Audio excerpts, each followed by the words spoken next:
Welcome to Season 1, Episode 2 of the Ready Learner 1 Lounge. Every Tuesday, 9 o'clock. Give us a little emojis, love. If you want to give us some hearts, that'd be great. We like to see those. Today we have a great show for you. Every week we have a different host, and we just wanted to let you know that at 9 p.m. on Tuesdays, you can catch us, and we'll be here. I am going to mute everybody in the room, and then afterwards, after we do our presentation here, we will then unmute everybody. You can be able to ask questions, and so what I'm going to do right now is I'm going to hand it over to Jesse. Hi, how are you? My name is Jesse Lubinsky. Really excited to be here. I just want to give a quick shout out and thanks to the Ready Learner 1 team, the people who are here. Over here on the side of the stage, we have Christine Lyon-Bailey. Looking out in the crowd, over here on stage, we have Micah Shippey, who's our CEO. And standing directly in front of me in the red shirt is our good friend Matt Gattilla, who is our camera right now. So we are actually streaming this live to the internet, to YouTube for people to join in. We thank Matt for standing in place for the duration of this session in order to be our eyes and ears. And my name is Jesse Lubinsky. I'm the Chief Learning Officer of Ready Learner 1. We are super excited to be here for another episode of the Ready Learner 1 Lounge. And in particular, I'm really excited to introduce our two guests this week. Immediately to my right, we have Chris Nesi. Chris, give a little hi. There he is. So Chris Nesi is a current history educator and also the founder of the Education Podcast Network. And right on the other side of Chris, we have AJ Bianco. AJ Bianco is a school administrator, and along with Chris, co-hosts the Podcast PD podcast. And one of the reasons we are super excited to have them here for a conversation on podcasting is we are really excited to announce that not only is the Ready Learner 1 Lounge going to be taking place here in virtual reality and streaming out onto YouTube, but we are soon going to be also part of the Education Podcast Network. All of our episodes will be available for podcast listening for your audio pleasure whenever you'd like. So we're really excited, and thank you guys for being here tonight. Thank you for having us. Yeah, thank you. This is definitely a cool experience. I gotta be honest with you. So last week we talked a little bit about esports and how esports has kind of become the athletics of remote learning. And what we really wanted to do was have Chris and AJ on to talk about their experience with podcasting as a tool for learning, and also to see if they've noticed anything during this pandemic and how podcasting has been used to kind of create additional lines of communication for us with not only our students, but teachers as well.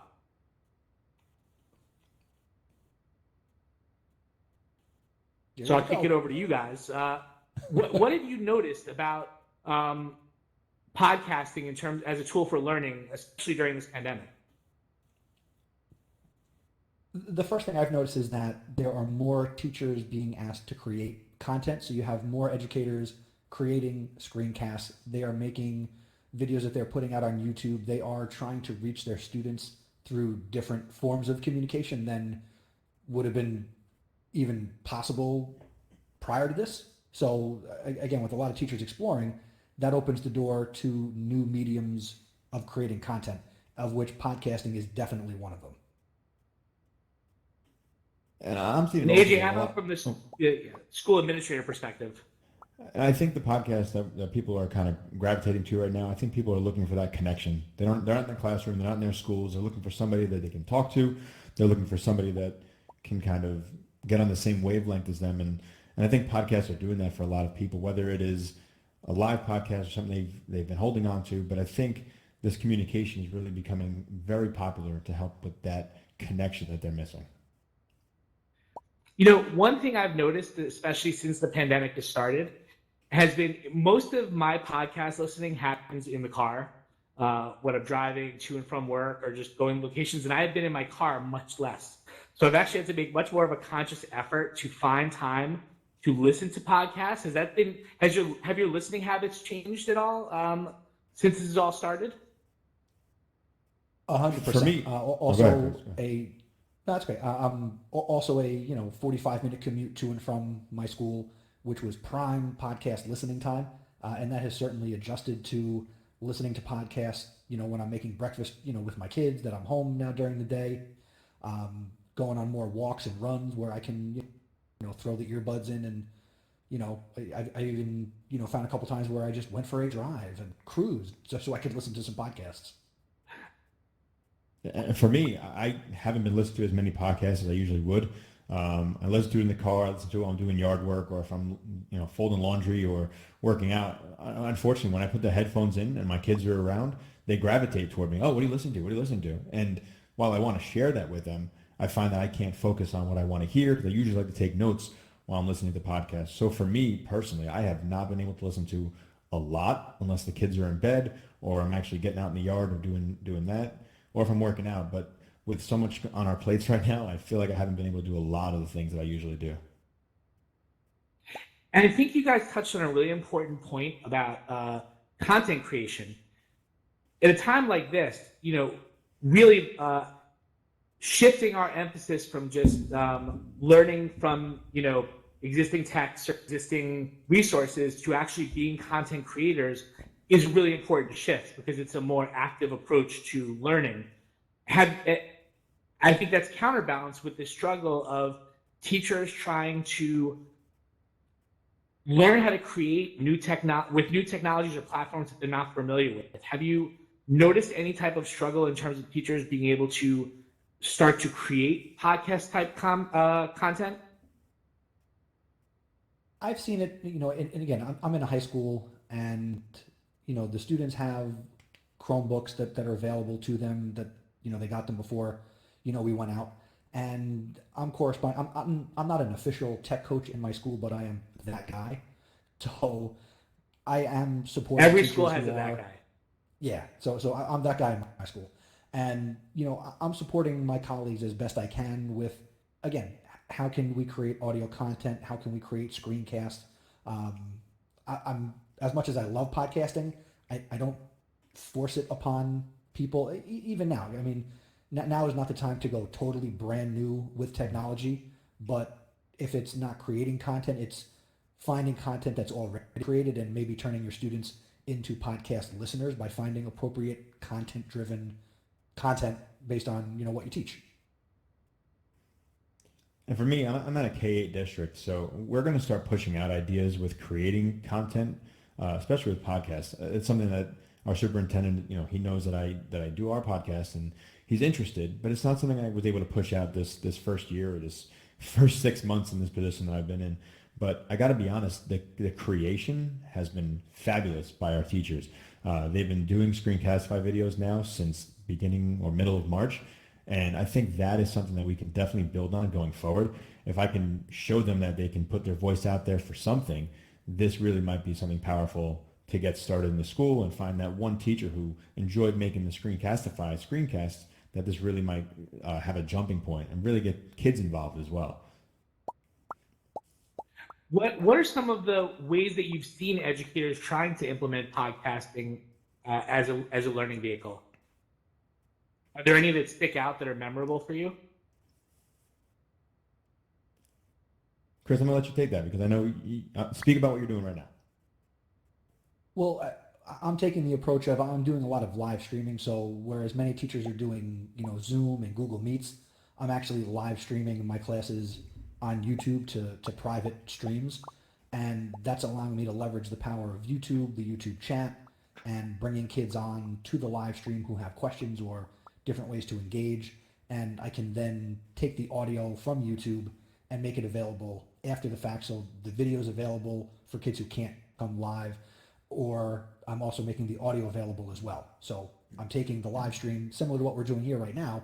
I mean, not as trippy, but, taking the content, taking the lecture, and, repurposing that content in multiple forms for my students. AJ, how about you? We're not using so much live video in our schools, but in the past, it has been something that I've toyed with podcasts and students creating podcasts. So I know that there's power to it, but right now this is not something that we're focused on. But there's a lot of schools out there who are really embracing the idea of getting the voices out there, especially for the community, just so that they know that the kids are active and they're enjoying class and they're missing school. Unfortunately, we're just not one of the schools doing it right now in that way. I mean, Yeah. and when I was in school, no, I'm sorry. When I was in school, I've got a podcasting set up in my school. Last year, I was able to secure a Donors Choose grant and get some quote unquote professional podcast gear for my classroom. So my students, while we were in school, we were creating, a morning show, and kids were using the equipment in class for projects. So it's a little tougher now, not having access to the best equipment, but certainly there's still opportunities there with kids having their devices to still create audio content. Now, I think we talked about content creation, and I think that's super important, especially when we talk about the work that students and teachers are able to do. But talk to us a little bit about your work with the Education Podcast Network. So I want to say I joined with Partial Credit Podcast over a year ago, and I don't think I even realized the scope of its reach until we saw each other in real life at ISTE in Philadelphia, and you had a podcaster meetup of podcasters from the Education Podcast Network. And it just seems like the reach has been tremendous. I mean, that's the beauty of, even without a network, podcasting is global. I mean, everybody here, even in your virtual pocket, everybody's got a cell phone. So everybody has the ability. There are 1 billion cell phones in the world, so to speak. So the reach is there. Potential is there to reach lots of people. The network itself, the Education Podcast Network, that was my way of not being alone in this journey, because being a podcaster and creating content, oftentimes I'm sitting here in the luxurious House of EdTech studio talking to myself. And creating a network of people who are also doing the same thing allowed me to build community around that common theme, which just happened to be educators creating education podcasts.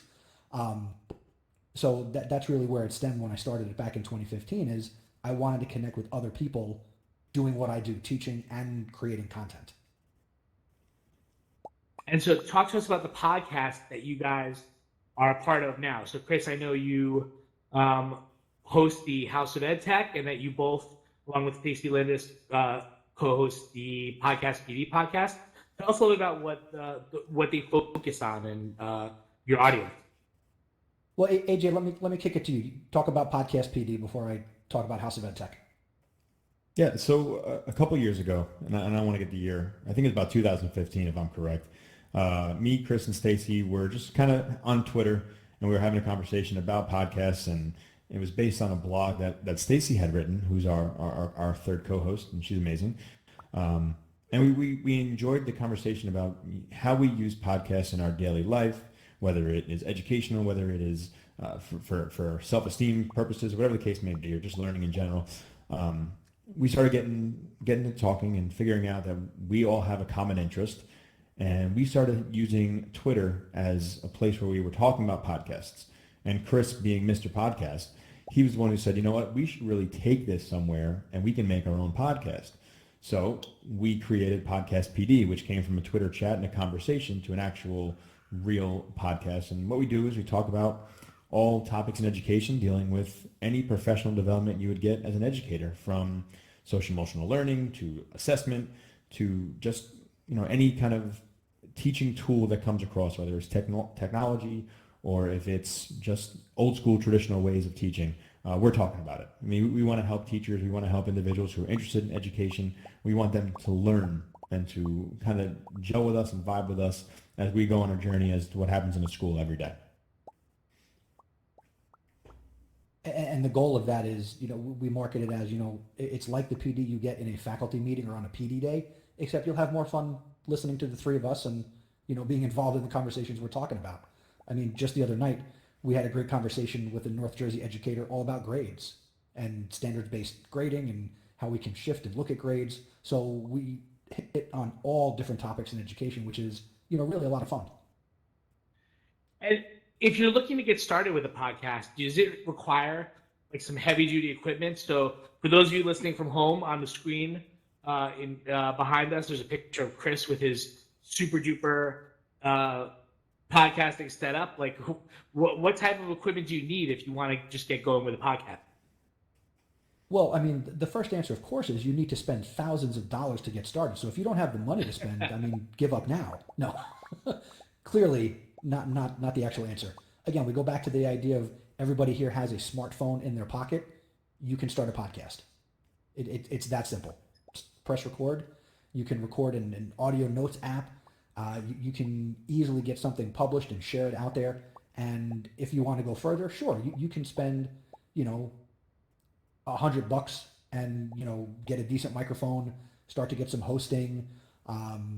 Many hosts will provide you with a simple to use website where you can direct people and just share your content. So it's not that hard, and I don't say that as somebody who's been doing it for almost 7 years. I thought it was easy when I started, when I didn't know anything.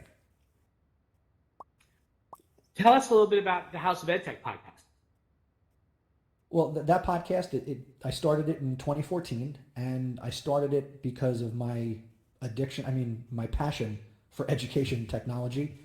And I got tired of being a retweeter, as I called it back in the day. And I was constantly retweeting and sharing other people's blog posts and their tweets and their thoughts. And I just finally hit a point where I was like, I have something to say. And I'm really interested in how I'm using technology in my classroom. And I'm always exploring tools, and I'm not afraid of technology. And I noticed a lot of people I was working with, they were afraid of tech and needed support and professional development. And again, I was that guy. So I said, I can reach more people by creating a podcast, because I don't have a face for YouTube, as you've seen here behind me. So creating a podcast and getting behind a microphone was the best thing for me. So House of Ed Tech is for teachers, leaders, anybody who's wanting to better integrate technology into their classroom, their school, their district. I'm talking to you, I'm having these conversations, and I'm learning and I'm sharing. And that's what I hope the podcast does, and I think that's what it does do. Chris, you and I had this conversation the other day about, I was sharing a story about Ready Learner One. One of the things we did when the pandemic started was start a program to give any educator an opportunity to receive one-to-one support as they were making this transition to remote learning. And the first call I took during that was actually a library media specialist who was looking to start a podcast. And she was very fixated on the ins and outs of, how do I edit and how do I, get separate audio tracks. And I think to your point before about how easy it is to just make a podcast, I think as educators, we're all perfectionists sometimes in terms of trying to make this pristine content that we want to make available and have it be perfect. And I think, especially in a time like this, with a podcast, with a medium as easy to access as podcasting, it doesn't need to be perfect, right? You're just trying to create content and enable not just students, but educators to be content creators. Exactly. You have to, you learn as you go. You grow as you go. When I started, I was not NPR. I'm not This American Life. And I'm still not. I've done 155 episodes, and I apologize for the first 154 because I'm always learning something new about audio editing, or how to tell a story within my show, or how to, do all the fine tuning of editing a podcast. And I've released episodes in the last year that are not perfect, but I had something to say. I hit record, and you just put it out there. AJ, how about for you?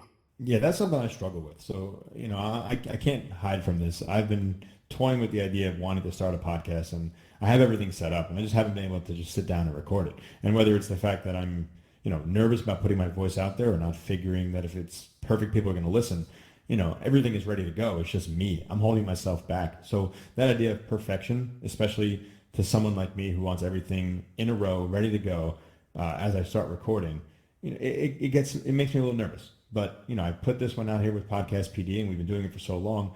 I don't know why I'm so nervous, but the idea that it's just me and my content and my ideas, it kind of shakes me a little bit. But if you're out there and you have something that you want to say and you feel like people are going to listen to it, you might as well go out there and just, as Chris says, press record. Like you press record, you're going to have everything going for you, and you're going to feel empowered, and you're going to feel good about it.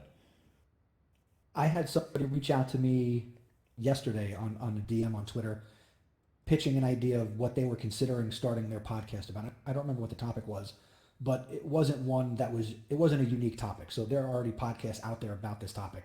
And I told the person, it doesn't matter if there's 1,000 podcasts about it. None of them are you telling your perspective and sharing your point of view on this topic that you're interested in. So I don't care how many other podcasts are out there about that topic. You should still feel you could put your voice out there and contribute to the conversation. I mean, there's new EdTech podcasts. I'm not the only one. Would I like to be? Sure, but I'm not. But there are other really great education technology podcasts out there worth listening to. And there's one that you could listen every day of the week. And you're going to learn something new every time you listen to something in a different voice.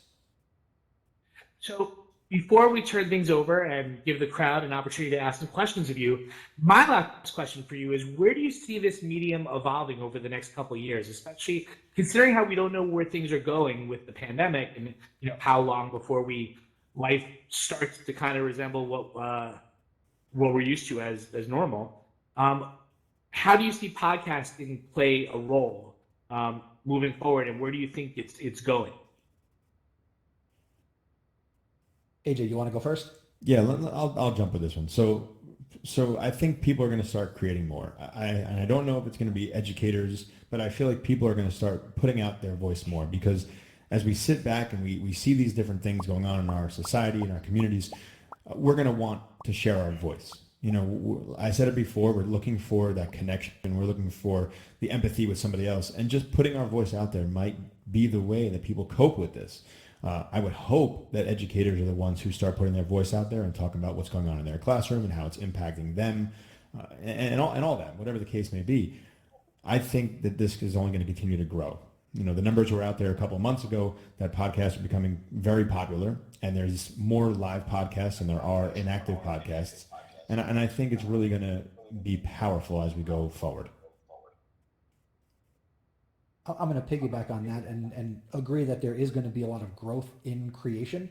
But I'm going to stand here and say, it doesn't have to just be about podcasts. Maybe it's writing, maybe it's drawing, maybe it's, getting a coloring book. But to be creative, there's so many opportunities out there to do nothing now, so to speak, where let your imagination run wild. Have the conversations you want to have. Learn and grow and do something. I'm not going to say that you should just do podcasting, but if you're not doing something, then you're missing the opportunity here while we have a little bit more free time and can kind of stretch our creativity muscles a bit. That's great. So, Bobby, do you want to take over and we'll open up Yes. Q&A? At the lower right-hand side, you're going to see someone's speaker is on. I'm trying to share that. Anyway, on the lower right-hand side, you're going to see a raise hand button. Click that button, and you'll be able to ask a question. And we already have some questions up, so I'm going to pull up the host tool. Craig Seflich, you are up. I have the megaphone on. Hit accept, and you have the floor. You can ask a question. Are you there, Craig? Hi, thank you. I'm right here. Hi, Craig. Yep. Yep. You guys hear me? Yep. Can you hear me? Yep. You're good. Loud and clear. Okay. Loud and clear. First, I want to thank Chris, because back in 2016, one of his episodes was quite well laid out that said how to start a podcast. And that motivated me in that episode to actually start one. And I have a specific question for him or AJ.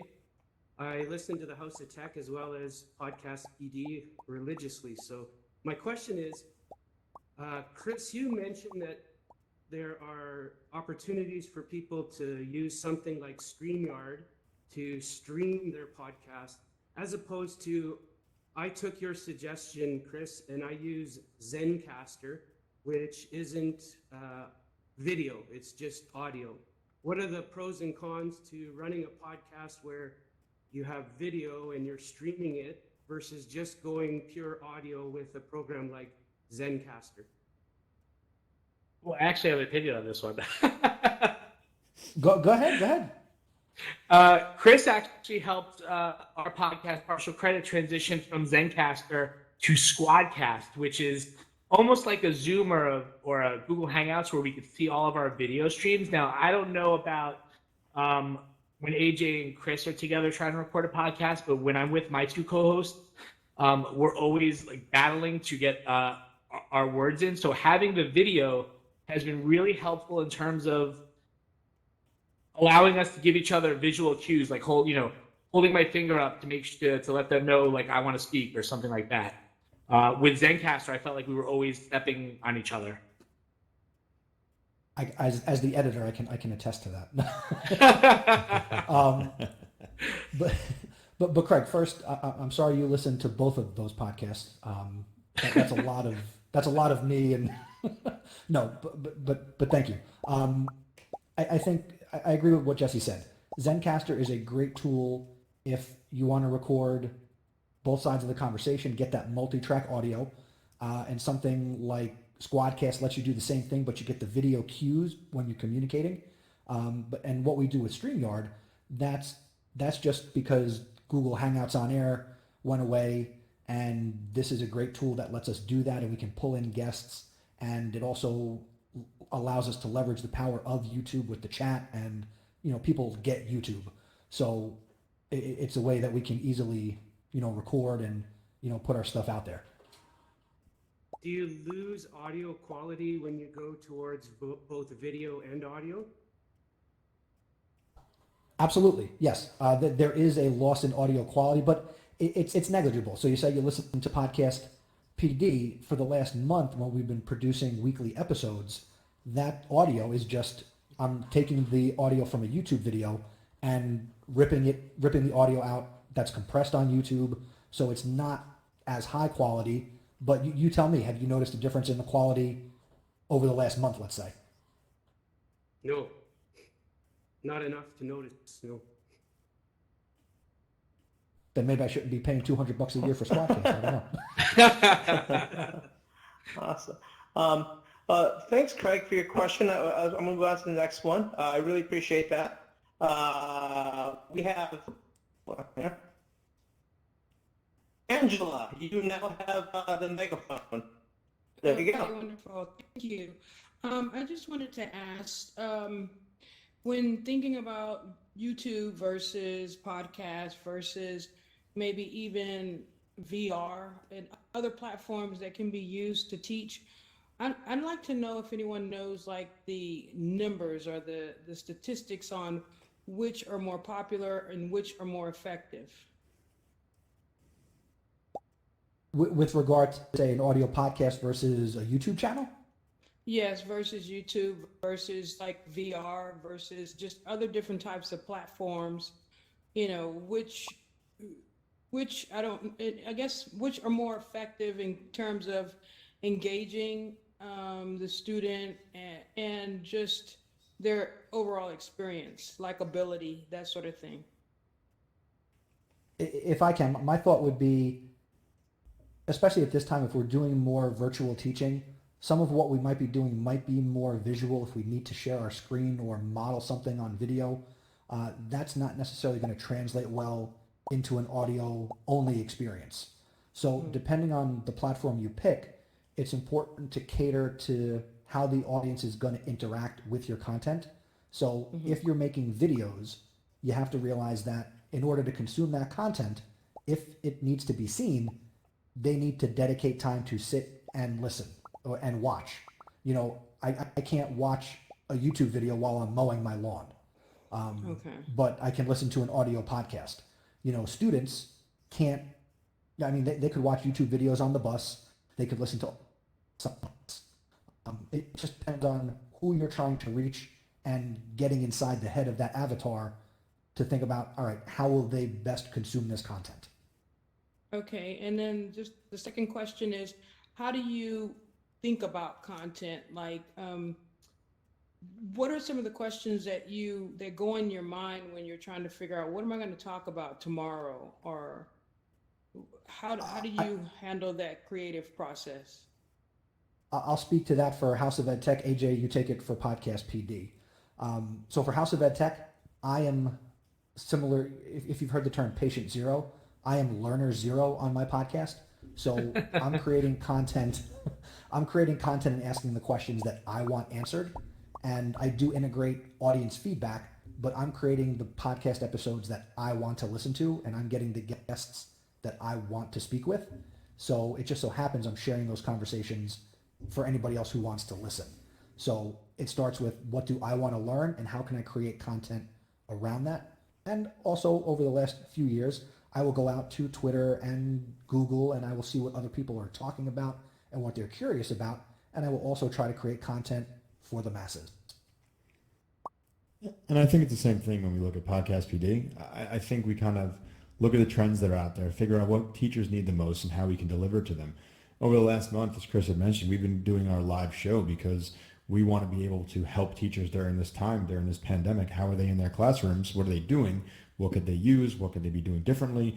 But usually when we find something we're interested in, we'll take the topic, we'll run with it, we'll find somebody who we think would fit what we want to talk about. And we don't really script questions, to be honest with you. We let the conversation just kind of run, and we like to go with what they're saying. I feel like sometimes if we have a script and we go by that, we're going to miss opportunities to talk to them about something they're even more passionate about. All right. Thanks for those responses, guys. And thanks for that question, Angela. We have another question from Direwolf. Direwolf, you have the megaphone? Kia ora, can you hear me? Yep, we can hear you. Yep. Sure. Hey, this is Paul in Wellington in New Zealand, and thanks guys for this. It's awesome. But yeah, I just thought I'd share something I'm doing and seeing if that's the sort of thing that people are doing in probably mostly North America, which is I have a year, a sort of grade 9 class, and we're taking a media focus from an English teacher. But I found it's really important that they can learn to podcast so they can, show their learning in that way, but also be able to write and also being able to video at the same time. So, I know there's lots of places, but I've looked around and the best place I could find was a place called Kidblog. And then I'm getting the girls to watch, to read and to watch TV and film, and then either choose between a video blog, a vlog, a podcast, or like a written piece. And that way, it's not about, right, we're doing podcasts now, we're doing vlogs now. It's like, what is the best way for you to represent your learning? So my question was, is that the sort of thing people are doing, trying to get a range of different strategies with technology and without technology? And also, are people finding there's a lot of places where you can do all three at the same time?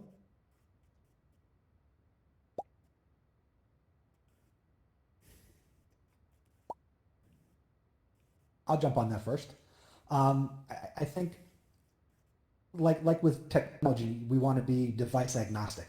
So it's not about any one piece of technology. It's not about any one tool, and it shouldn't be about any one way of creating. So to give your students choice and voice in what they want to create is really important. And I would say if you want to take it to a next level, would be to get your students to create content with context in all of these platforms. So if they make an audio podcast, also challenge them to film it and create video clips from it or video excerpts, or how can they also create tweets on Twitter, or how can they take their content and create an effective post on Instagram? How can they take their message and put it in context in different platforms? And that's not truly my own original thought. AJ and I are both big fans of Gary Vaynerchuk, Gary V, if you guys are familiar. So that's something that he talks about when he talks about creating content, and we can certainly teach students how to do that as well. Yeah, and I think it's a fabulous question. I think it's a tough question to answer because in our schools, we're still trying to find those teachers who are brave enough to give control to the kids. We want our kids to create, and we tell them to create, but at the end of different units and different topics, we're giving them a paper test. So I think if we can find that comfort, if we can find those tools that students can live with and feel good about, then we're going to create anything they want to, whether it's a video, whether it's a podcast, whether it's a drawing. It doesn't have to be all technology based, but we need to be able to branch out a little bit and give them control over how they show their learning and how they create in our classes. Awesome. Thanks for that question, Direwolf. And so I'm actually going to. Was there a follow-up question, Direwolf? Or I'm sorry. No, that's fine. That's awesome. Okay. We're still in lockdown in New Zealand, so I'll be coming back. So Right. I'm actually right now. I'm going to tell our guests to turn off their megaphones because we are now going to go into the social VR part of the show. I'm going to hand it over to Jesse, and he's going to say a couple final words. I just want to thank everyone for coming, and I especially want to thank the audience here because there was a box of fireworks in the back that none of you used. We were worried that you guys were going to notice that there were fireworks in the back and start using them. So thank you for that. Your reward is that once we turn off the stage blocker, you can come up here and use some of these snowballs to throw at each other. So thank you so much. I also want to thank AJ and Chris for giving up their time to come to talk to us tonight about using podcasting as a vehicle for improving learning. You're going to be able to find this full recording on the Ready Learner One YouTube channel. So you'll be able to find that. And also coming soon, you will be able to listen to all of our episodes on the Education Podcast Network. So we're super excited for that. And we're also excited to tell you that next week, our guest, 9 p.m. Eastern on May 5th, is going to be Kathy Hackle, who is a XR pioneer and guru. We are so excited to have her here. So please join us next week for another episode of the Ready Learner One Lounge. And we are super excited to stay around and mingle with you guys. So thank you. All right. So yeah, your mutes are off. Make sure you unmute yourself. You can come up on stage, come out. Thank you guys for hanging out, and you can ask questions, approach the guests or whatever you'd like, and throw snowballs. All right. Thank I see you. some emojis. Yeah. All Thank right. you, Chris and AJ. Thank you for having us. This was again trippy, awesome.